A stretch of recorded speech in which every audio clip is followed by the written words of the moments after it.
Assalamualaikum warahmatullahi wabarakatuh. Perkenalkan, nama saya Dewi Safitri, NIM 2020 103603113999 dari Prodi Hubungan Internasional Fakultas Ilmu Sosial dan Ilmu Politik Universitas Muhammadiyah Malang angkatan tahun 2020. Pada kesempatan kali ini saya akan melakukan review materi dari mata kuliah Politik dan Pemerintahan di Kawasan Pasifik. Dan review materi yang ketiga ini, saya akan mengusung tema tentang politik dan pemerintahan di negara Vanuatu. Sebelum saya lebih dalam membahas tentang materi ini, izinkan saya untuk menyebutkan sedikit profil dari negara Vanuatu itu sendiri. Nama lengkap dari negara Vanuatu itu sendiri yaitu Republic of Vanuatu atau Republik Vanuatu, dengan nama lokal yaitu Republik Blong Vanuatu, yang dimana sistem pemerintahan dari negara Vanuatu ini adalah Republik Parlementer dengan ibu kota yang terletak di Port Vila. Dan untuk bahasa yang digunakan di negara Vanuatu ini terdapat 3 bahasa. Yang pertama yaitu bahasa Bislama, yang kedua yaitu bahasa Inggris, dan yang ketiga yaitu bahasa Prancis.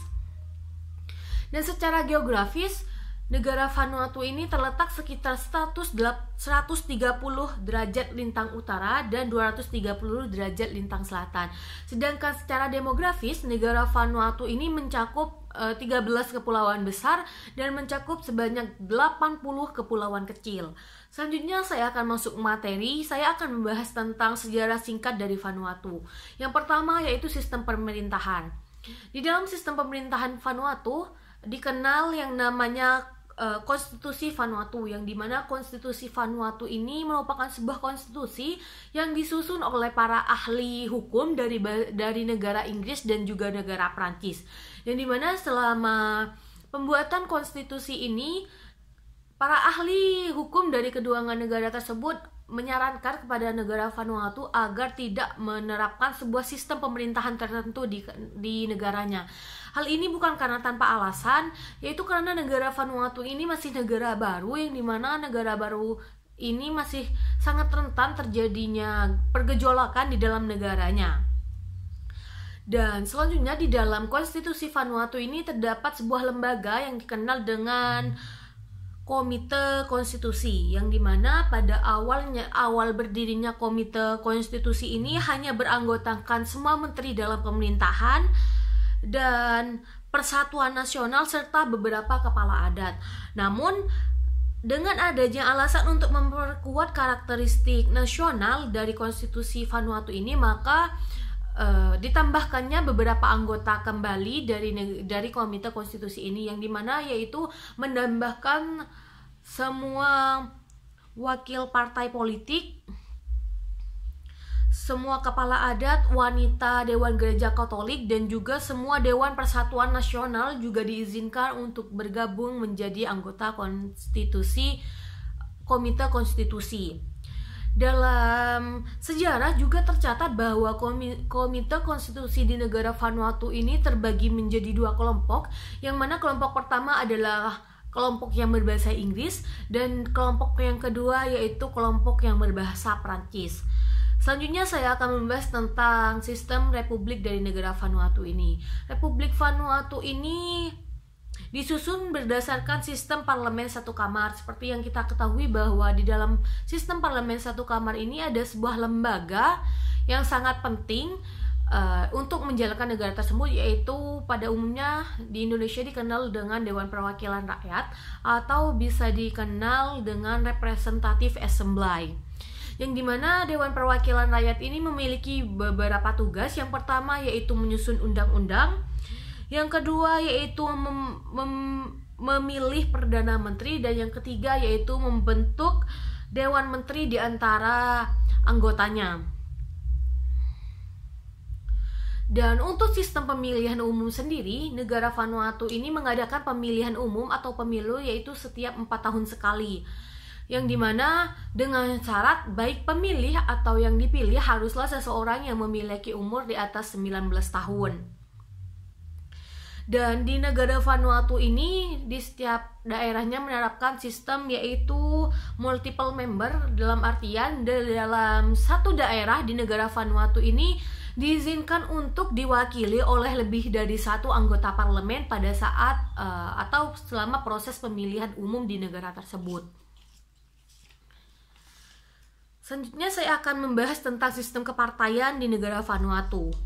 Mulai dari Vanuatu merdeka sejak tahun 1980 sampai pemilu tahun 1987, negara Vanuatu ini menerapkan sistem dua partai, yang dimana adanya sistem dua partai ini secara hakikatnya merupakan cerminan dari dua kelompok yang terdapat di negara Vanuatu itu sendiri, yang dimana kelompok tersebut sempat saya singgung di depan, yaitu kelompok yang berbahasa Inggris dan juga kelompok yang berbahasa Prancis.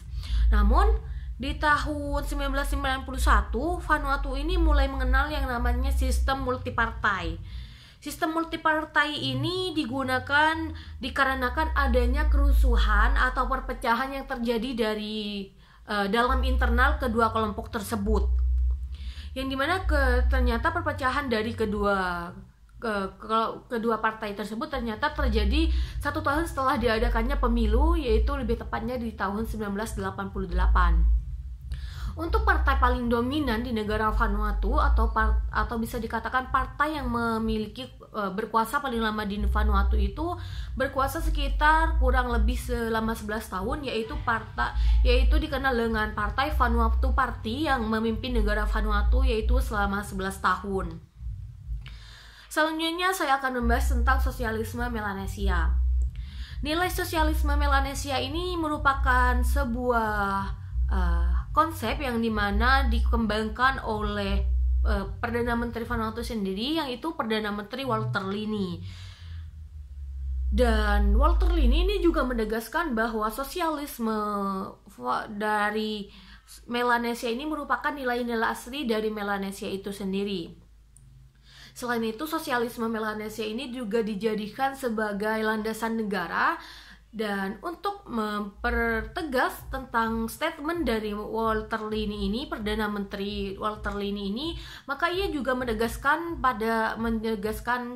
kebijakan tersebut pada sidang PBB ke-38 yang diadakan tahun 1993, di mana di dalam pidatonya Perdana Menteri Walter Lini ini menegaskan bahwa negara Vanuatu ini siap untuk menjadi negara dunia ketiga, dan negara Vanuatu ini juga siap untuk menjadikan landasan sosialisme Melanesia ini dalam kehidupan bernegara. Sedangkan menurut Walter Lini, Perdana Menteri Walter Lini, nilai Melanesia ini merupakan kebalikan dari nilai kapitalisme, yang dimana di dalam Melanesia ini mengenal yang namanya komunalisme, sedangkan di kapitalisme mengenal yang namanya individualisme. Di dalam nilai Melanesia ini mengenal yang namanya sharing, sedangkan di nilai kapitalisme ini mengenal yang namanya kepentingan pribadi. Dan di dalam sosialisme Melanesia ini mengenal yang namanya nilai kemanusiaan, sedangkan di kapitalisme sendiri mengenal yang namanya nilai materialisme. Materi selanjutnya saya akan membahas tentang dinamika politik internal Vanuatu. Untuk dinamika politik yang pertama yaitu adanya upaya percobaan pemisahan diri dari negara Vanuatu, yang dimana upaya percobaan pemisahan diri ini disebabkan karena Vanuatu ini menerapkan sistem dan proses politik di negaranya dengan konsepnya sendiri. Namun di sisi lain, negara Vanuatu ini juga mengakomodir sistem dan politik dari negara penjajah yang pernah menjajah di negara Vanuatu. Kondisi politik dari Vanuatu ini selalu mengalami ancaman dari perpecahan yang berada di dalam negaranya. Salah satunya yaitu gerakan separatisme, yang dimana salah satu gerakan separatisme yang cukup mengguncang negara Vanuatu yaitu gerakan yang dipimpin oleh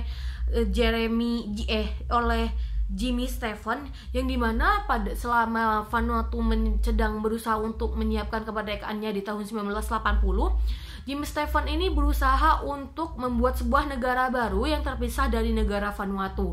Dan ternyata gerakan Jimmy Stephen ini mendapatkan cukup banyak dukungan dari tuan tanah Prancis, dari para pejabat kolonial Prancis, serta warga negara Vanuatu yang berbahasa Prancis. Dan gerakan separatisme ini dikenal dengan gerakan separatisme Vemeren. Selanjutnya saya akan membahas tentang persaingan kepemimpinan dan juga percobaan kudeta. Sejak Perdana Menteri Walter Lini memimpin dari hasil kemenangan Vanuatu Party, Perdana Menteri Walter Lini ini dikenal oleh masyarakatnya sebagai bapak pendiri Vanuatu, sehingga Walter Lini ini mendapatkan dukungan, dan dukungan tersebut semakin meluas sehingga pada saat diadakannya pemilu di tahun 1983 ini, Walter Lini berhasil kembali terpilih dengan suara mayoritas. Dan setelah pemilu tersebut, 4 tahun setelah diadakannya pemilu tersebut, di tahun 1987 negara Vanuatu ini mulai mengadakan pemilu kembali, dan ternyata Perdana Menteri Walter Lini ini juga terpilih kembali di pemilu tersebut. Dan ternyata 1 tahun setelah pemilu tersebut diadakan, terjadilah sebuah kerusuhan, yang dimana kerusuhan tersebut terjadi di tahun, lebih tepatnya di tahun 1988, yang dimana kerusuhan tersebut terjadi di ibu kota Vanuatu, yaitu Port Vila, yang dimana di Port Vila ini ada aksi demonstrasi, yang dimana aksi demonstrasi tersebut mengangkat tema tentang status kepemilikan tanah. Dan ternyata demonstrasi tersebut terjadi secara brutal, yang menyebabkan negara Vanuatu ini harus mengalami kerugian, yaitu sebanyak 2 juta dolar. Dan materi yang terakhir saya akan membahas tentang memudarnya pamor dari Vanuatu Party sendiri. Memudarnya pamor dari negara Vanuatu Party ini sendiri sangat erat kaitannya dengan peristiwa kepemimpinan yang terjadi di Vanuatu, di mana membuat Walter Lini ini, seperti yang kita ketahui bahwa Walter Lini ini pada saat itu memiliki mengemban jabatan dua jabatan di dalam waktu yang bersamaan. Yang pertama yaitu Perdana Menteri dari negara Vanuatu itu sendiri, dan yang kedua Walter Lini ini mengemban jabatan sebagai ketua partai, sehingga Walter Lini ini merasa tidak aman karena harus menjaga kedudukannya dalam waktu yang bersamaan, sehingga mulai terpikirkanlah oleh Walter Lini ini untuk membuat di dalam pemikiran Walter ini bahwa semua anggota kabinetnya harus bersikap loyal terhadap dirinya, sehingga Walter ini mengeluarkan sebuah perintah bahwa setiap anggota kabinetnya diwajibkan untuk bersikap loyal sepenuhnya terhadap dirinya. Selain itu, adanya peristiwa pada bulan Juni sampai Juli di tahun 1991 membuat pamor dari Vanuatu Party ini semakin memudar, dikarenakan pada bulan-bulan tersebut Walter Lini ini membuat kebijakan yang bersifat sangat diktator, sehingga kediktatoran tersebut membuat masyarakat mulai menarik dukungannya dari Walter Lini. Dan selain itu, peristiwa penting pada tanggal 27 Juni 1991 di mana Walter Lini ini memecat Menteri Pertahanan dan juga Menteri Perdagangannya dengan alasan bahwa kedua menteri tersebut membuat statement yang dimana statement tersebut menurut Walter Lini bisa digunakan oleh pihak lain untuk melawan partainya. Dan tak berhenti di situ, Perdana Menteri Walter Lini juga memecat Menteri Pendidikan, Menteri Luar Negeri, dan juga Menteri Dalam Negerinya dengan alasan bahwa ketiga menteri tersebut membocorkan surat konfidensial, yang dimana ternyata di dalam surat konfidensial tersebut berisi tentang surat ancaman pemecatan terhadap para menteri tersebut. Akibat dari banyaknya pemecatan dari para menteri tersebut, maka kondisi politik internal di negara Vanuatu ini semakin tidak stabil. Dan ternyata salah satu menteri yang dipecat oleh Walter Lini ini tidak terima dengan pemecatannya, sehingga ia membuat sebuah gerakan untuk melengsarkan Walter Lini, dan ternyata gerakan tersebut berhasil. Tidak sampai 1 bulan Walter Lini ini berhasil dilengsarkan dan digantikan oleh menteri tersebut. Sekian materi review dari saya, kurang lebihnya mohon maaf. Wassalamualaikum warahmatullahi wabarakatuh.